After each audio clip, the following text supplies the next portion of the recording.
Welcome to my first show called Mona. Today we have a guest who is a very good friend of mine.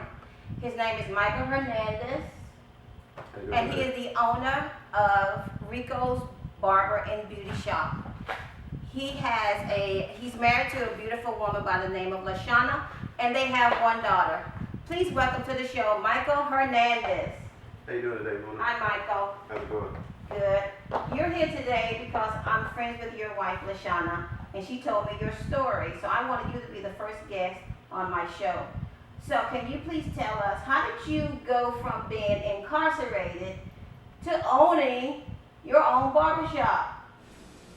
Wow, that's a long story. It's a story that deals with hard work, faith, and courage, I guess. It's just something that you want to do. Something that's in your nature to do, I guess, and just really just on the basis of trying to strive for my own. I think everybody's on our ownership, our own business. I try to work for themselves. That I think that was really the whole point. Okay, so talk to us a little bit about how you got incarcerated. Well, growing up, I didn't have the best stability system, and not being so stable,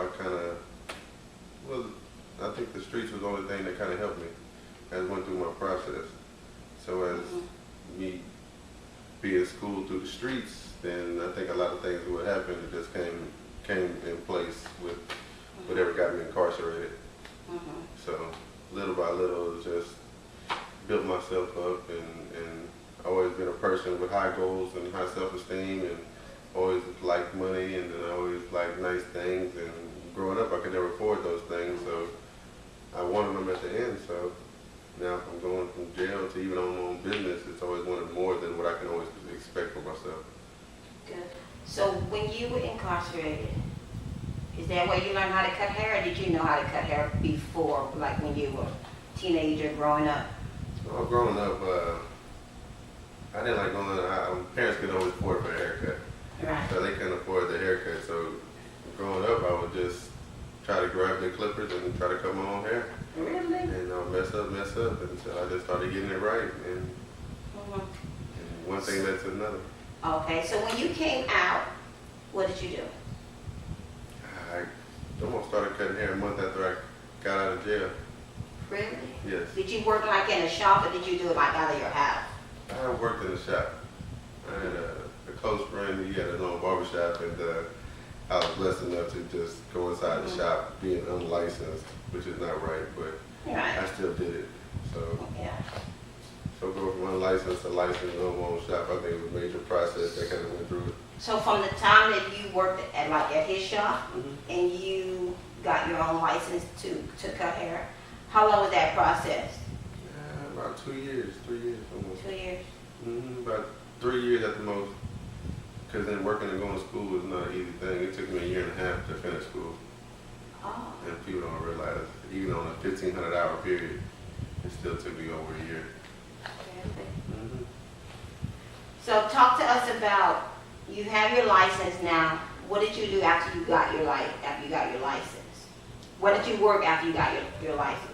I worked at Soho Barbershop, and I worked there. I tried to help build the shop, and I always supported a barbershop basis. So as far as anybody around me who likes to make money, and as far as cutting hair and doing what the craft does, then I always support them also. So as far as I see a lot of barbers try to fight over clientele, to which I don't ever fight over clientele. I let clients go either way they want to. So I just support the shop. As long as I keep the shop open, then I feel like I'm doing a good job. So were you wasn't in any competition with any of the other barbers? I'm always in competition. No? I am. You're a competitive person? Yes, and I always will be competitive. And I think that's the good thing about the nature of the business, that I do like to compete. So as far as like me and you, I compete on social networks. I compete on like a social standing between two people, as a customer and a barber. I compete at anything else. I try to excel at.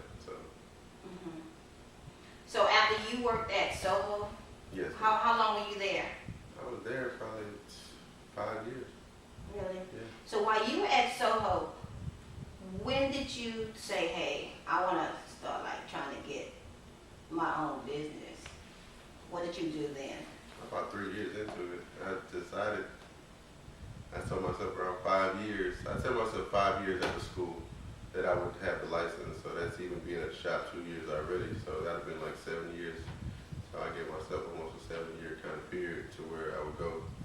But as far as I think by the grace of God, I just really did it in the same 5-year period that I mentally put at first.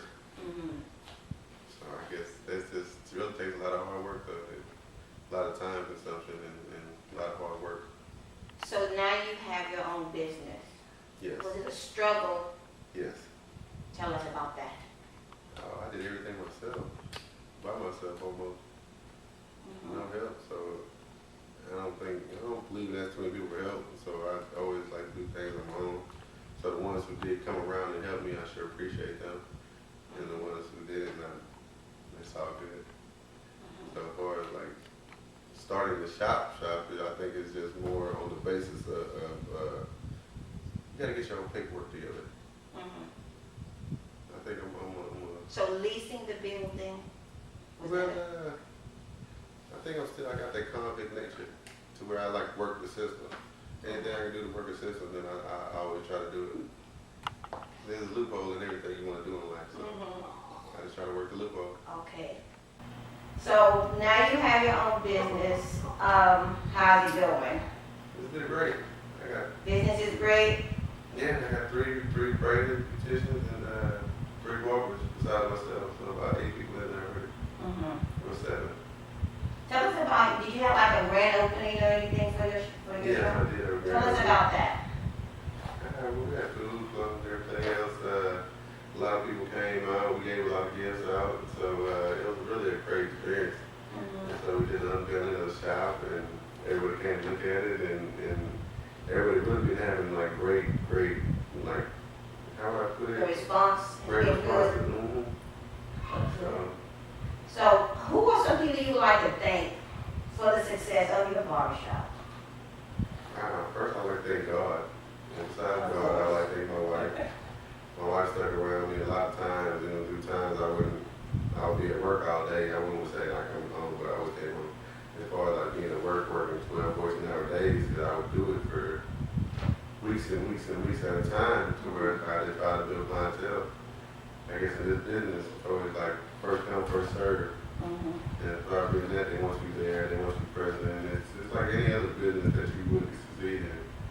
And so I went from like the hustle 24 hours a day, so now I just cut hair 24 hours a day. So I just transitioned from one thing to another.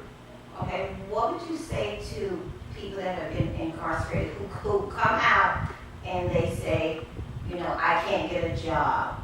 I think the hardest part of being incarcerated coming home is that the fact that, yeah, we need a job, we need somewhere to work, but besides that, with having a felony does put a lot of stress on your own back. So a lot of people, they won't hire you, they won't take your side because they do see the felony aspect. So it's like you got to go a wholly, totally different around the corner type way of working. If you want to be a welder, a tradesman, it's like certain aspects you can't go as far as politics and like government and like banking and finances. So it's a lot of ways you really got to market your own self. Where if you want it, you'll just have to go out there and get it for yourself. Because you can't expect the next man to really drop down and just give you something that you really lost anyways by yourself and from your own mistakes. So as far as already coming home and having incarceration and felonies and everything else, I say it is hard. But you have to build your own self. You got to build your own network, a foundation, a balance to inside yourself to where you know that any struggle you're going to hit, you still got to cross it. So basically you're saying that anybody that's been incarcerated, they should not use the excuse that I've been incarcerated, I can't find a job, I can't start my own business. So if they see this show, they should have some type of hope saying, okay, if Michael did it, you know, I should be able to do it too, right? But you can, and that's what I support. I support everybody who wants to go and start their own business. I tell them how to do it. I think it's all through like paperwork, as far as like same thing that we try to fail away from. Filing taxes, starting your credit, building a foundation as far as as far as yourself, having banking systems and people around you, CPAs, and you got to call on a lawyer to use him for the right way instead of having to barge you out and do everything else. So it's you play into another system. It's a whole other role, which politically for yourself, it really works better. Yeah. So here we have Michael. You've heard his story. He has gone from being incarcerated to owning his own business. We're going to do a little promo here for Michael shop. It's called Rico's Barber and Beauty Shop. He is located at 4001 South Sam Houston Parkway East, number 131. That's Houston, Texas, 77047. And his phone number is 832-894-9916. Michael, we want to thank you for being here. Thank you Hopefully so much. that this show will inspire at least one person, encourage one person, help one person. I love your story. That's why I wanted you to be the first guest of many of the show called Mona. Yeah. And again, thank you for being on my show. Thank you. Thank you.